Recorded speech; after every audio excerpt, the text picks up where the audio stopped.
Halo, Assalamualaikum warahmatullahi wabarakatuh. Kembali lagi di Cerita Komunikasi bersama saya, Farah Farhatusaimah.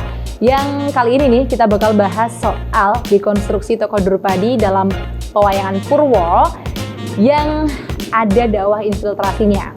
Siapa lagi pemerakarsanya kalau bukan Wali Songo, khususnya Sunan Kalijaga. Nah teman-teman, sebelum kita masuk nih ke pembahasan utama kita, saya pengen mengingatkan lagi bahwasanya kita tuh harus bangga nih sebagai bangsa Indonesia karena kita tuh punya budaya yang sangat keren yang udah diakui oleh UNESCO pada tanggal 7 November 2003 sebagai warisan budaya Indonesia, yaitu wayang. Ngomongin soal wayang nih teman-teman, mostly cerita-cerita wayang itu berasal dari kisah Mahabharata dan Ramayana yang merupakan karya sastra besar atau epos dari Hindu-Buddha. Kisah pewayangan itu, kalau berdasarkan dari negeri asalnya nih, India, konon katanya sih itu merupakan bagian dari sejarah, artinya memang benar-benar terjadi. Kenapa demikian? Ya konon sih cerita atau latar ceritanya itu memang berada di negara India gitu. Jadi salah satu kerajaan yang dikisahkan berada di sana itu adalah Prastina yang berada di kaki Gunung Himalaya. Kemudian ada yang Langka atau Ngalengko, kekuasaannya Rahwana dalam kisah Ramayana itu berada di Sri Lanka. Kemudian juga ada negara Astina atau Ngastina yang berada di Delhi. Berbicara soal sejarah wayang di Indonesia dikaitkan erat sama Prabu Jayabaya. Nah, beliau itu saking sukanya sama karakter-karakter wayang sampai akhirnya dia menginisiasi untuk menggambarkan karakter wayang itu di atas daun tal atau akhirnya dikenal dengan namanya wayang rontal pada tahun 939 Masehi. Nah, oleh Raden Kudalalean atau Prabu Surya Hamiluhur, penguasa kerajaan Pajajaran waktu itu, akhirnya wayang rontal itu diperbesar karena dianggap waktu itu bentuknya terlalu kecil. Diperbesar di atas kertas pada tahun 1244 Masehi. Nah, pada awal abad ke-15, hegemoni kerajaan Hindu-Buddha di Indonesia itu menurun. Salah satunya sampai membuat kerajaan sebesar Majapahit itu runtuh di akhir abad ke-15. Salah satu faktor keruntuhan yang diidentifikasi mengapa kerajaan itu bisa runtuh adalah ekspansi Islam pada waktu itu. Namun ternyata penelitian yang terbaru menyebutkan kalau keruntuhan kerajaan Majapahit waktu itu lebih disebabkan karena adanya konflik internal di kerajaan dan juga gesekan antara bangsawan Jawa dengan bangsawan Hindia pada waktu itu. Nah, puncaknya adalah akhir abad ke-15 nih. Kerajaan Majapahit secara resmi runtuh dan itu juga sekaligus menandai munculnya kerajaan Demak Islam atau Demak Bintoro. Nah, tadi kan sudah disebutkan ya bahwasanya kisah-kisah pewayangan di Indonesia itu mostly diambil dari kisah Mahabharata dan Ramayana.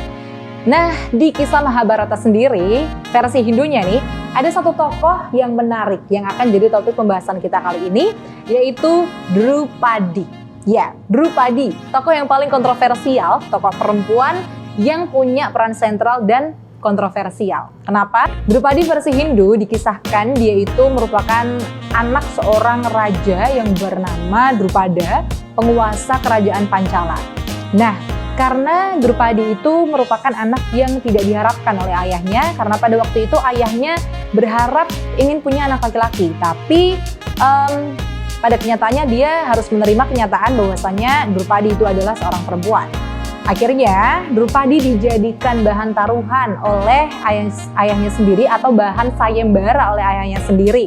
Karena pada waktu itu Raja Drupada berambisi untuk menghabisi nyawa Prabu Gandamana, putra Prabu Gandabayu, penguasa kerajaan Pancala pada waktu itu. Nah, dikisahkan Pandawa itu ikut dalam sayembara tersebut dan pemenangnya adalah Arjuna. Ya, pasti teman-teman juga ingat kan ya sama sumpahnya Ibu Kunti kalau Pandawa itu apapun yang dibawa oleh Pandawa, salah satu dari kesatria, itu harus dibagi sama rata ke seluruh anggota Pandawa atau kelima-limanya. Oleh karena itu, Ibu Kunti nggak mau melanggar sumpahnya. Akhirnya, Arjuna yang berhasil mendapatkan Drupadi pada waktu itu dan memberitahukan kepada Ibu Kunti, akhirnya Ibu Kunti memerintahkan kepada Arjuna untuk membagi Drupadi. Dalam artian, Drupadi harus melakukan poliandri atau rela diperistri oleh 5 kesatria sekaligus, yaitu Yudhistira, Arjuna, Bima, Nakula, dan Sadewa. Tentu ini cerita yang sangat kontroversial ya, salah satu cerita kontroversialnya Drupadi karena dia itu adalah perempuan yang melakukan praktik poliandri. Nah, di kisah pewayangan Purwo yang didekonstruksi oleh Sunan Kalijaga, part ini dihilangkan. Diganti dengan kisah bahwasanya Drupadi itu hanya diperistri oleh Yudhistira. Tentunya ini menjadi bukti bahwasannya dakwah infiltratif itu betul-betul dilakukan oleh Sunan Kalijaga dengan menghapuskan part-part yang dirasa tidak sesuai dengan syariat Islam, diganti dengan yang lebih selaras dengan syariat Islam. Nah, perubahan yang dilakukan oleh Sunan Kalijaga itu juga dalam aspek alur penokohannya nih. Salah satunya yaitu merubah yang awalnya dari versi Hindu, Drupadi dengan Pandawa itu punya 5 anak, yaitu Tinda, Srutasoma, Srutakarna, Satanika, dan Srutakarman menjadi 1 anak saja, yaitu Pancawala yang merupakan buah cintanya dengan Yudhistira. Kemudian Sunan Kalijaga juga berani menjelaskan secara logis bahwasannya Pandawa itu apabila dirunut nasabnya bisa sampai ke Nabi Adam dengan jalurnya Nabi Sis. Uniknya, Sunan Kalijaga dalam mendekonstruksikan kisah Drupadi ini tidak semuanya atau tidak secara komprehensif dirubah total begitu. Karena ada beberapa part-part yang memang sudah sejalan dengan syariat Islam dan itu dipertahankan. Salah satu contohnya karakter Drupadi versi Hindu yang dikisahkan dia itu merupakan wanita yang cantik, berkulit gelap dan pintar, kemudian juga setia dan mempunyai karakteristik yang baik, itu dipertahankan juga oleh Sunan Kalijaga. Dan ini sekali lagi menegaskan bahwasannya Sunan Kalijaga di situ juga ingin menyebarkan bahwasanya standar kecantikan itu tidak hanya diukur dari warna kulit atau bentuk fisik saja, tapi lebih diutamakan kepada potensi perempuan dalam menyelesaikan masalah, kecerdasan emosionalnya, dan juga kecerdasan dalam spiritualitasnya.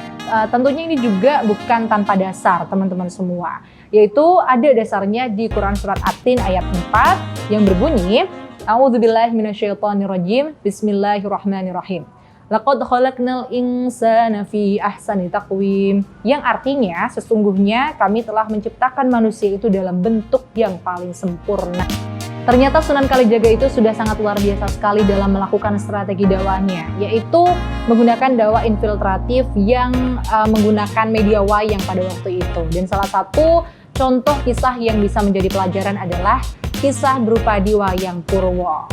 Bisa dibayangkan pada waktu itu begitu ketatnya pengaruh hegemoni kerajaan Hindu-Buddha, kemudian berganti ke kerajaan Islam, dan itu tentunya tidak mudah dalam melakukan kegiatan dakwah karena pasti nilai-nilai Hindu itu sudah sangat melekat oleh masyarakat Nusantara pada waktu itu, khususnya Pulau Jawa. Tapi Sunan Kalijaga itu berhasil menyebarkan nilai-nilai keislaman tanpa melakukan kekerasan dan juga menimbulkan konflik yang berarti antara penganut agama Hindu-Buddha dan juga penganut agama Islam pada waktu itu. Jadi saya tegaskan sekali lagi di sini bahwasanya bisa dibilang dan dapat dipastikan juga bahwa Wali Songo khususnya Sunan Kalijaga ini berhasil melakukan dakwah infiltratif untuk menyebarkan ajaran agama Islam melalui media wayang yang mana merupakan media kesenian yang populer pada waktu itu. Terima kasih, sekian cerita komunikasi dari saya. Wassalamualaikum warahmatullahi wabarakatuh. Sampai jumpa di episode selanjutnya.